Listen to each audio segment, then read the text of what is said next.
Hey, what's going on, comic book community? Longbox Love Affair here with another comic book haul. This one's a doozy. I got some Silver Age key, like major key Silver Age in here. Got some bronze, Copper Age goodness, and of course some modern books to whet everybody's appetite. Before I get into this haul, I want to just draw your attention to my eBay page, shameless self-promotion. The link down below should direct you right to it, and my screen name is the same here, Longbox Love Affair. So I am in the process this year of whittling down my collection. Once again, it has gotten too big, and just trying to get down to those core books. So if you are looking for comic books and you are interested, feel free to check out that eBay page. I usually post every Sunday or every other Sunday, and put auctions up at fairly affordable prices, I would like to say. So check that out. And if you have any questions, you can always hit me up on Instagram. Again, the same screen name. This haul is a comic book convention haul. And a couple weeks ago, I went to a really cool con that is often in my area. I'm in the DC area, so this is a convention that happens in a fire hall in Annandale area. So anyone that is local really knows that this convention exists. It happens about once a month, maybe once every other month, and usually has some great dealers and been able to forge some really great relationships there. One of the first stops I went to, I found 4 books I had been looking for, casually looking for, mind you, but on my radar nonetheless. And so these 4 books I got at a package deal. So prices are not what they were, and frankly, I forget what I paid for it. I could look at the credit card statement. But I've been looking for another copy of Once and Future, #1, and this person had 2, and these are minty. So I really wanted to pick up on this. This is a series I've loved. I love the artwork. The story is great. It is a little convoluted if you don't know mythology and British lore, like King Arthur and things like that. But I do think this series is primed to be another one that at some point in the future could be a speculation push. So Once in Future, I have all the issues. I have variants. I wanted a couple more copies of #1, just in case. I would be killing myself if I didn't. Another book that I had been randomly looking for, and you all might know me as a Marvel guy, but I've been getting more into the DC Silver and Bronze Age books. I don't know why. Maybe I just have too much time on my hands. Maybe I've become a little unfocused in my time. But DC books are relatively cheaper than Marvel in the grand scheme of things these days. Marvel has a great MCU franchise in the films. DC has not been as successful, so I think that's hit them in the back issue area. Not that they benefit from back issues, but I've found some decent back issues for Superman and Batman. So first appearance of Parasite. Bought this for $30. The insert, or not the insert, but it's more of a centerfold. That is there, but it's detached. So the pinup. As DC did back at that time. So the pinup is detached. Again, I got this as a package deal, so they took off some money because I bought all 4 of these. And another book that had been on my radar, and I found a decent copy. This is, low grade, but it's Batman 1, is that 189? So the new, or the emergence of the Scarecrow in Silver Age, I believe. So it's when he came back into that continuity, Infantino cover. So I've been watching this on the wall. It's been expensive. Again, I didn't quite pay $175. I got them all in a package. So I was happy with that deal. And actually, the first stop at this convention, I always stop at this one dealer just to see what he has because the stock is ever rotating. And I found this for $5.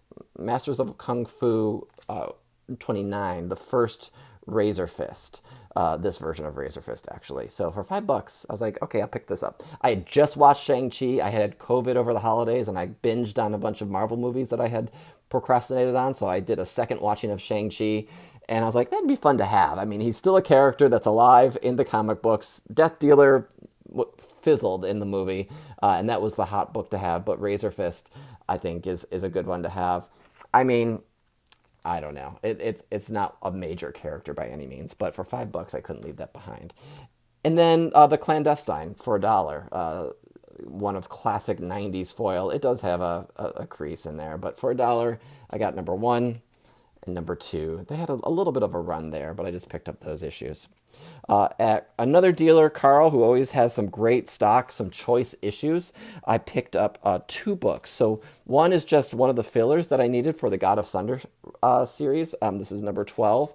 This has a first appearance in it. I think it's a Roz, a shield agent, but I only need like 3 or 4 left for the whole God of Thunder run, and it's random issues, none of the pricey ones. And I'm just trying to hunt them, and if I find them, I pick them up. I'm not looking to buy them on eBay at this point.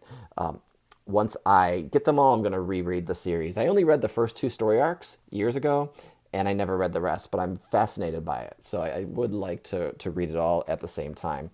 And then I found what I consider a really nice copy of Thundercats #1 for $20. Now, $20, this book has been on the wall for like triple digits, $300, $400, $500, maybe even more. This one has stains on it. It presents well, but Carl was quick to point out that it did have some faultiness to it, and some stains here. That is okay. I don't mind that. I have a nostalgic feeling for this book. I loved the Thundercats as a kid. I had the chance to buy a really nice copy of this for $20 years ago, and I passed, and I don't know why. I think I was just on to other things, and it's when you have a stack like this and you just don't want to add another book. The struggle's real, right? So Thundercats #1, $20. It's just a copy that I'll probably hold on to for a while, if not forever. We'll see. I think collections are always in a state of flux. You never can guarantee, except the ones that are sort of the keys that you want to hold on for the rest of your life. So the next part of the haul is all one dealer. And this dealer is made up of several different dealers. And so it's Pop-Up Comics. They gave me a little flyer here. They are a conglomerate or a consortium of 3 or 4 different dealers that have come together, and they do a comic shop that is part of an antique hall or like a co-op in Virginia, further away from me. I don't get there hardly at all because it is a hike. It's probably over an hour drive for me. And then they also present at this convention, and they're often there. They are great people. They have the choice books, key books, Independence, Marvel, DC, ones that I'm always interested in. And it's just a matter of if I want that for my collection at that moment in time. So this is a 2-part deal because I actually went to that antique hall. Gosh, this is Thanksgiving now, and I haven't shown these books yet. So I dropped my dog off at boarding, and he gets boarded down that way. So before I picked him up, I stopped at this antique hall and spent about an hour. So I picked up nothing major, but Black Knight, Curse of the Ebony Blade #1 for $5. Really nice condition.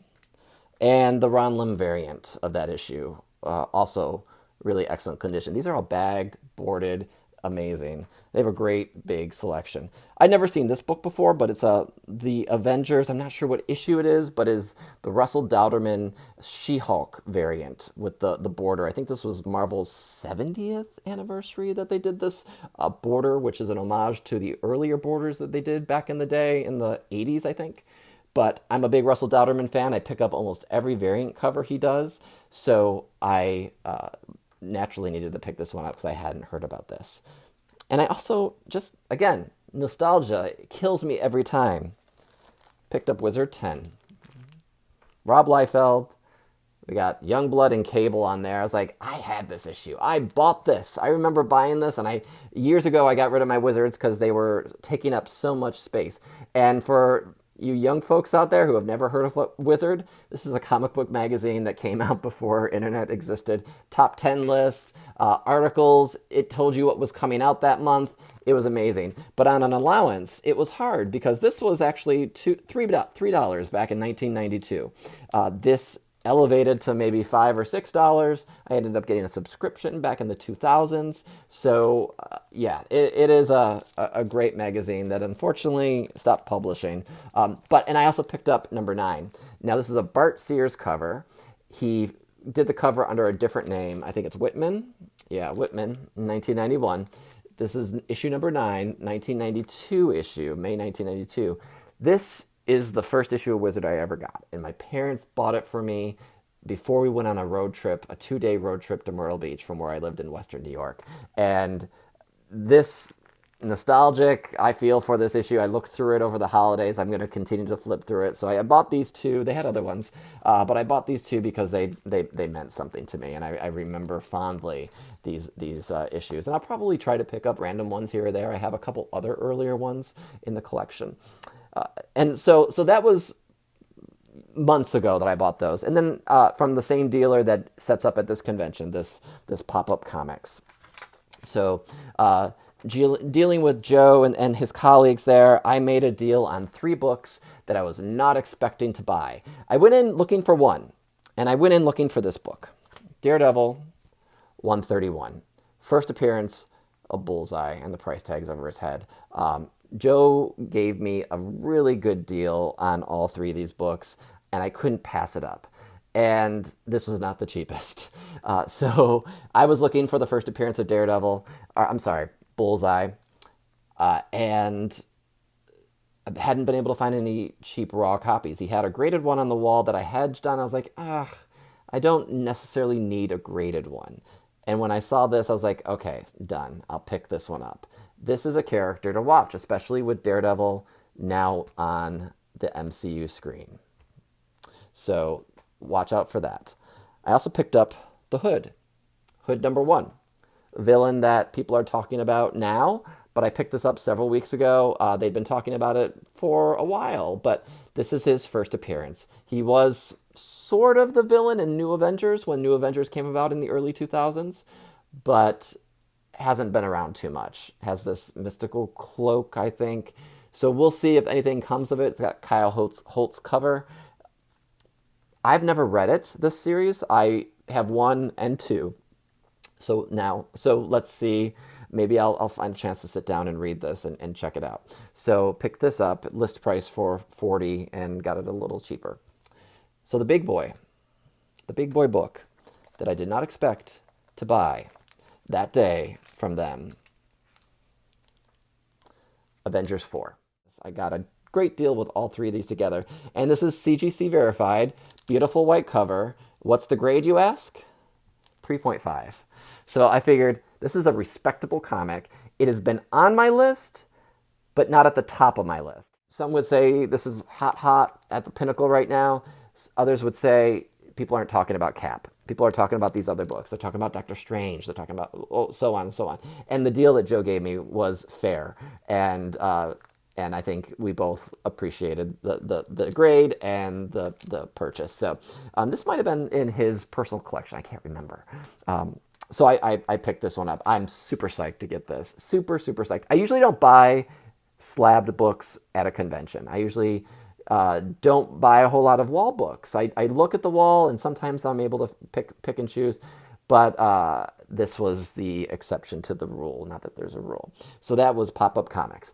There's one more book that was actually an eBay purchase that I purchased while I was homebound over COVID quarantine time, and it pairs with one of the books I got from Pop-Ups. So I got this, the Daredevil 131, the first appearance of Bullseye, and I also picked up on eBay Daredevil 168, first appearance of Elektra. Got a 9.0 CBCS slab, which I don't mind. I kind of like their slabs, to be quite honest. They're pretty compact.